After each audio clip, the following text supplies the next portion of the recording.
नमस्कार, स्वागत है आपका एबीपी न्यूज में। आपके साथ मैं हूं अखिलेश आनंद। 3 तलाक के खिलाफ आवाज उठाने वाली इशरत जहां अब बीजेपी में शामिल हो गई हैं। पश्चिम बंगाल के हावड़ा में इशरत बीजेपी दफ्तर में पार्टी में शामिल हुई। इशरत उन 5 महिलाओं में से एक हैं जिन्होंने सुप्रीम कोर्ट में 3 तलाक के खिलाफ आवाज उठाई थी। कोर्ट में याचिका देने वाली इशरत को उनके पति ने साल 2014 में दुबई से फोन पर ही 3 तलाक दे दिया था।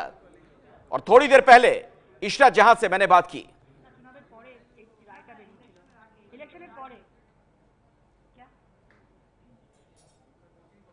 और इस वक्त मेरे साथ एक बहुत ही खास मेहमान जुड़ रही हैं, इशरत जहां।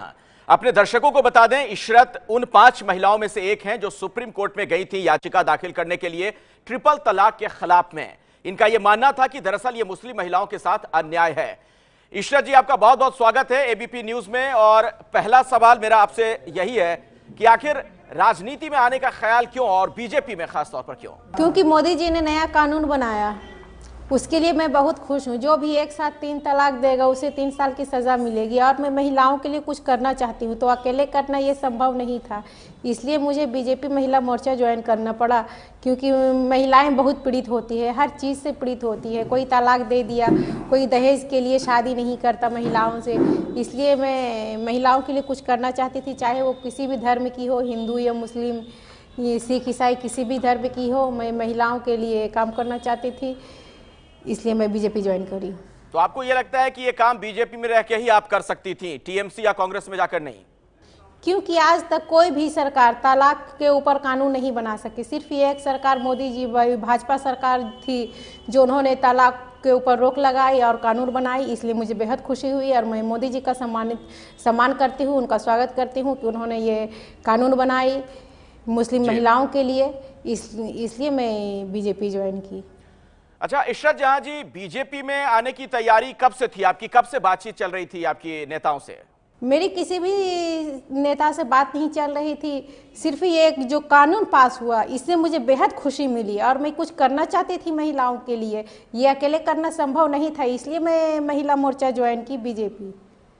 अच्छा, तो क्या बीजेपी से कानून पास आपको होने के बाद? जी, तो बीजेपी से संपर्क आपको किया गया था या आप खुद गई थी कि मुझे बीजेपी ज्वाइन करनी है? मैं खुद गई बीजेपी के पास कि मुझे ज्वाइन करना है महिला मोर्चा। अच्छा, क्या आपको लगता है ट्रिपल तलाक को लेकर जो कानून बना है उससे मुस्लिम महिलाओं को अब इंसाफ मिल जाएगा, और आप भी पीड़िता हैं, आपको भी न्याय मिलेगा क्या? जी, मुझे पूरी उम्मीद है कि आने वाली पीढ़ी जो हमारी बहनें हैं, बेटियां हैं, उनको तलाक का दर्द झेलना नहीं पड़ेगा और उन्हें इंसाफ ज़रूर मिलेगी। जी इशरत जी, ये बताइए, दरअसल ये जो कानून जब बनेगा उसके बाद जब इस तरह के मामले आएंगे उन्हें इसका फायदा मिलेगा। आपका चूंकि पुराना मामला है, क्या आपको ये पता है कि आपको व्यक्तिगत तौर पर इसका फायदा नहीं मिल सकता इस नए कानून का? मैं जिस चीज़ के लिए लड़ाई लड़ रही थी उस चीज़ के लिए तो मुझे इंसाफ मिल चुका, और आने वाले महिलाओं के लिए जो मोदी जी ने कानून बनाया उसके लिए बहुत ही अच्छा हुआ। जी, इस बिल में जो कुछ प्रावधान है उसका विरोध हो रहा है, खास तौर पर जो सजा का प्रावधान है। जी हाँ इशरत, अपनी बात पूरी कर लीजिए, फिर मैं अगला सवाल पूछूंगा। जी, मैं नहीं चाहती हूँ कि जो दर्द इशरत सह चुकी है वो आने वाले कोई भी इशरत उस चीज़ को बर्दाश्त करे और सुप्रीम कोर्ट तक पहुँचे। मैं नहीं चाहती हूँ कि कोई इशरत और पैदा हो। जी, इसमें जो प्रावधान है उसमें विरोध कुछ लोग कर रहे हैं। ओवैसी ने भी, असदुद्दीन ओवैसी साहब ने भी इसका विरोध किया, और खास तौर पर जो सजा का प्रावधान है पुरुषों को, उस पर आपकी क्या राय है? मुझे तो बहुत खुशी मिली, क्योंकि औरतों की ज़िंदगी बर्बाद, एक साथ 3 तलाक देकर औरतों की ज़िंदगी बर्बाद की जाती है। सारी कानून सिर्फ औरतों के लिए ही क्यों, मर्द के लिए क्यों नहीं बनाई जाती है? मर्द के लिए भी कानून बनाया जाए। हमारे शरीयत में कहीं भी नहीं है एक साथ 3 तलाक देना। जी, लोग क्यों नहीं इस बात को समझते? मैं तो तलाक के खिलाफ आवाज़ नहीं उठाई थी, सिर्फ एक साथ 3 तलाक, उसके लिए आवाज़ उठाई थी। और जो बच्चे होंगे नाबालिग, उन्हें रखने का अधिकार महिला के पास होगा, इसे लेकर भी विरोध उठ रहा है। कहा यह जा रहा है कि पुरुष अगर जेल में होगा तो बच्चे का भरण पोषण कैसे होगा? जब तलाक देने वक्त तो ये नहीं सोचते हैं कि तलाक दे रहे तो उस औरत का भरण पोषण कैसे होगा, तो वो तलाक देकर आराम से रह जाती, तो ये तो सोचना मर्द की काम है। अच्छा, मतलब आप सोचे इस बात को। जी, मतलब आप ये मानती हैं कि कड़ी से कड़ी सजा मिले? जी, मैं तो ये चाहती हूँ 3 साल की नहीं बल्कि 6 साल 10 साल की सज़ा मिले मर्द को जो एक साथ 3 तलाक देता है। अच्छा, आप कह रहे हैं कि सजा और ज्यादा हो, 3 साल ही ना हो और ज्यादा सजा हो। जी, मुझे तो बहुत खुशी मिल रही है कि 3 साल की सज़ा, और ज़्यादा भी होती तो बहुत ही अच्छी होती, क्योंकि और औरत की ज़िंदगी बर्बाद कर दी जाती है। औरतों को खिलौनों के जैसा यूज़ किया जाता है, खिलौनों के जैसा यूज करके उसे फिर तलाक देकर किनारे कर दो। ये कहाँ का इंसाफ। जी, इशरत ये बताएं, दरअसल सुप्रीम कोर्ट का जब आदेश आया उसके बाद भी देश में अलग अलग हिस्सों से कई इस तरह के मामले आए जिसमें 3 तलाक को लेकर सवाल खड़े हो रहे थे, तो तब 3 तलाक तब भी नहीं रुका। आपको क्या लगता है कानून बनने के बाद आखिर क्यों रुक जाएगा ये? आपका भरोसा है कि बिल्कुल रुक जाएगी ये चीजें, ये कुप्रथा जो है? मुझे तो भरोसा है रुकना भी चाहिए। बहुत सारे लोग जो हैं ये गलतियां कर रहे हैं, अगर एक को सज़ा मिल जाएगी तो ये चीज़ रुक जाएगी। तलाक एक साथ 3 तलाक जो है वो रुक जाएगी। जी, इशरत, क्या आपको लगता है कि प्रधानमंत्री मोदी व्यक्तिगत तौर पर इस दिशा में प्रयास कर रहे हैं, जो मुस्लिम महिलाएं हैं उनकी हक की आवाज बुलंद कर रहे हैं? हाल ही में जो एक अहम फैसला वो लिया गया, मन की बात कार्यक्रम में भी मोदी ने इसका जिक्र किया था कि अब मुस्लिम महिलाएं हज यात्रा अकेले भी कर पाएंगी। क्या आपको लग रहा है कि इस दिशा में लगातार प्रधानमंत्री मोदी व्यक्तिगत तौर पर भी बढ़ रहे हैं कि मुस्लिम महिलाओं को उनका हक मिले? जी, मोदी जी जो कदम उठा रहे हैं व्यक्तिगत पे, वो बहुत कामयाब होगा इंशाल्लाह, मुझे पूरी उम्मीद है। और जो औरतें अकेली हज पे नहीं जा सकती थी, जो विधवा होती थी जिसको तलाक दिया जाता था, उनका अगर इच्छा होती कि हज पे जाऊं तो वो नहीं जा पाती थी, अब वो जा सकती हैं। अच्छा, प्रधानमंत्री मोदी लगातार इस तरह की कोशिशें कर रहे हैं, पहले भी अपने भाषणों में सबका साथ सबका विकास वगैरह का वो जिक्र करते रहे हैं, लेकिन क्या वजह है कि अभी भी अल्पसंख्यक तबका जो है, खासतौर पर जो मुस्लिम है, वो बीजेपी को लेकर बहुत ज्यादा भरोसा नहीं कर पा रहे हैं? जो चुनाव के परिणाम आते हैं या जो नतीजे आते हैं, जो रुझान आते हैं, वोटिंग परसेंटेज जो हम देखते हैं, उससे ये बात कहीं ना कहीं जाहिर होती है। तो ये भरोसा आखिर कैसे जगेगा मुसलमानों का बीजेपी में? सभी को सोचना चाहिए, समझना चाहिए कि बीजेपी मोदी जी क्या कर रहे हैं। अगर इस चीज़ को गंभीरता से लिया जाए तो शायद सभी को समझ में आए, लेकिन इस चीज़ को गंभीरता से कोई सोचता नहीं है कि मोदी जी क्या कदम उठा रहे हैं महिलाओं के लिए, मुस्लिम महिलाओं के लिए, मुस्लिम समाज के लिए। तो आप कैसे समझाएंगी? अब तो आप बीजेपी का हिस्सा हो चुकी हैं, अब आपके ऊपर भी ये जिम्मेदारी होगी।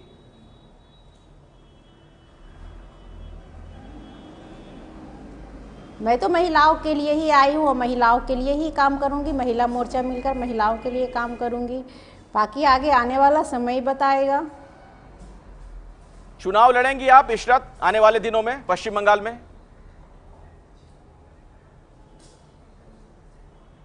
आने वाला समय बता सकता है, इस पे अभी मेरा कोई वैसा इरादा नहीं है, आने वाला समय ही बता सकता है।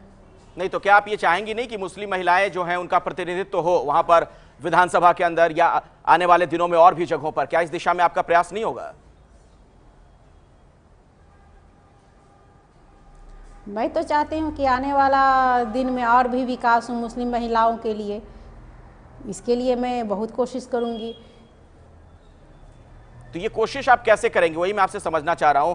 क्या आपकी इच्छा नहीं है कि आने वाले दिनों में आप चुनाव भी लड़ें?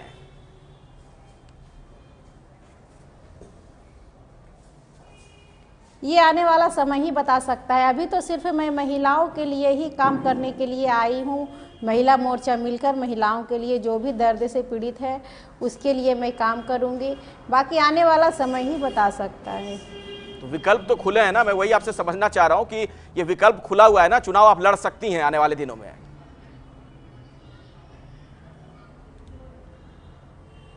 हाँ, आने वाले समय में अभी कुछ भी हो सकता है, और मैं ये सिर्फ मुस्लिम महिलाओं के लिए नहीं, मैं सारी महिलाओं के लिए ही काम करना चाहती हूँ, जो भी दर्द से पीड़ित हो, चाहे वो कोई भी धर्म की हो।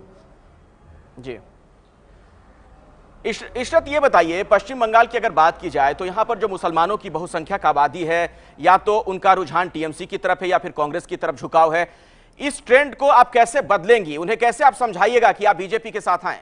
बीजेपी को कोई, मोदी जी ने तो बोला सबका साथ सबका विकास, इस चीज़ को समझना चाहिए सबको, और मैं सभी को समझाने की कोशिश करूँगी। आने वाला दिन में ऐसा भी आएगा कि जितने लोग कांग्रेस के साथ है, टीएमसी के साथ है, वो सभी लोग बीजेपी के साथ होंगे। अब आप चूंकि राजनीति में आ रही हैं इशरत, बीजेपी आप ज्वाइन कर चुकी हैं, ममता बनर्जी को कुछ कहना चाहेंगे आप? ममता बनर्जी मुख्यमंत्री थी नहीं है, बंगाल अभी की, भी पूरे है। बंगाल की, लेकिन उन्होंने एक महिला होने के नाते महिला के दर्द को नहीं समझा। ना वो मेरे पास आई, ना उनका कोई नेता मेरे पास आया, ना उनका कोई एक भी सदस्य मेरे पास आया। जब वो एक औरत होकर एक औरत का दर्द नहीं समझ सकती तो और वो क्या कर सकती है महिलाओं के लिए। जी, और राहुल गांधी के लिए क्या कहेंगी आप? राहुल गांधी भी तो लगातार कोशिश कर रहे हैं। मैं उनसे ये कहना चाहती हूँ, महिलाओं के लिए काम जो कर रहे हैं, अगर राजीव गांधी जी से जो उनके समय से जो चल रही थी महिलाओं के लिए तलाक पे रोक, अगर उस वक्त हो जाती तो आज ये नौबत नहीं आती जो महिलाओं को सहना पड़ता है। अगर उस वक्त सही तरीके से कानून बन जाती तो ये कदम मोदी जी को नहीं उठाना पड़ता। अच्छा, आपने एक बात कही इशरत, अभी जो पिछला सवाल मैंने आपसे ममता बनर्जी के संदर्भ में पूछा था, उसके जवाब में आपने कहा कि मेरे पास टीएमसी से कोई नहीं आया जब आपको मदद की दरकार थी, जब ये लड़ाई आप लड़ रही थी ट्रिपल तलाक के खिलाफ। तो क्या बीजेपी से लोग आपके पास आए थे? कुछ लोग आए थे बीजेपी के। जी, कब आए थे ये?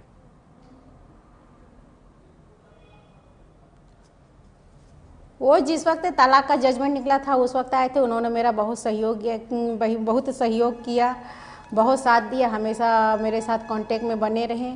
हर एक परिस्थिति में उन्होंने मेरा साथ दिया था और मैं उनके तरफ से कोई दबाव नहीं था कि बीजेपी ज्वाइन करना है। मैं खुद अपनी खुशी से बीजेपी ज्वाइन करी। तो बीजेपी क्या ये चाहती है कि आप आने वाले दिनों में वहां चुनाव वगैरह भी लड़ें पश्चिम बंगाल में? अभी तो चुनाव के लिए नहीं बोल सकते। अभी तो मेरा तो सिर्फ एक ही मकसद है, महिलाओं के लिए काम करना। चुनाव के लिए आने वाला समय ही बता सकता है कि चुनाव भी लड़ सकते हैं। अगर वैसा कोई परिस्थिति आया कि मुझे लगेगा कि मैं चुनाव में लड़कर महिलाओं के लिए कुछ कर सकती हूँ तो मैं चुनाव भी लड़ सकती हूँ।